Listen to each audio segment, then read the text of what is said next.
অষ্টম শ্রেণী 2025 বাংলা প্রশ্ন একবার দেখব। প্রথম পর্যায়ক্রমিক মূল্যায়ন, যেখানে পূর্ণমান 30, সময় রয়েছে 1 ঘন্টা। এবং দেখো কি বলেছে, সঠিক উত্তর বেছে নিয়ে লেখো দুটি।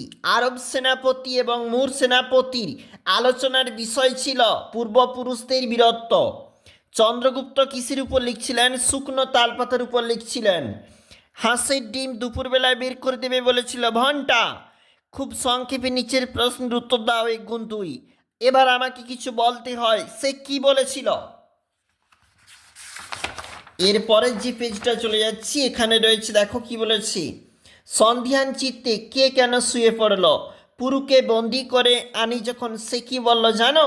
পুরু কি বলেছিল? সেই কথা বক্তাকে কিভাবে অভিভূত করেছিল? বনভোজনের জায়গায় কিভাবে যাওয়া যায়?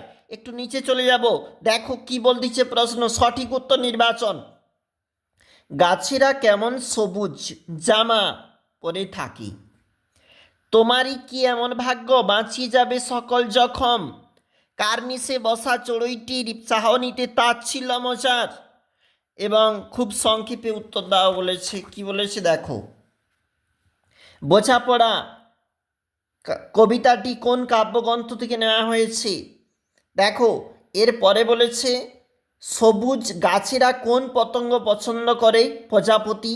খড়কুটো ধান কোথা থেকে সংগ্রহ করেছে চড়ুই? এ বাড়ি ও বাড়ি। দেখো অবশ্যই দেখবে, সেইটি সবার চেয়ে শ্রেয়। কোনটি সবার চেয়ে শ্রেয়? তোতায় সবুজ জামা চাই কেন?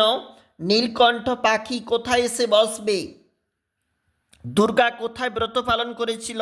চিনিবাস ময়রা হরিহরের বাড়ি ঢুকলো না কেন? এটা হচ্ছে পরবর্তী পেজ, যেখানে কিন্তু আবারও প্রশ্ন। আমরা একটু চলে যাব এমসিকিউতে। রবীন্দ্রনাথ শব্দে মোট দল রবীন্দ্রনাথ 4টি দল। মধ্যস্বরাগমের অপর নাম স্বরভক্তি। দেখো একটু নিচে চলে যাচ্ছি, ধ্বনি পরিবর্তনে কয়টি ধারা বলেছে অবশ্যই দেখবে। অলাবু অলাউ লাউ কী ধরনের ধ্বনি পরিবর্তনের রীতি? আদি স্বরলোপ। এবং খুব সংক্ষেপে মুক্ত দল কাকে বলে লেখ উদাহরণ দাও। এছাড়াও প্রশ্ন রয়েছে তোমাদের, দেখো কি বলেছে, দল বিশ্লেষণ বা প্রবাদ বলেছে, অবশ্যই দেখবে।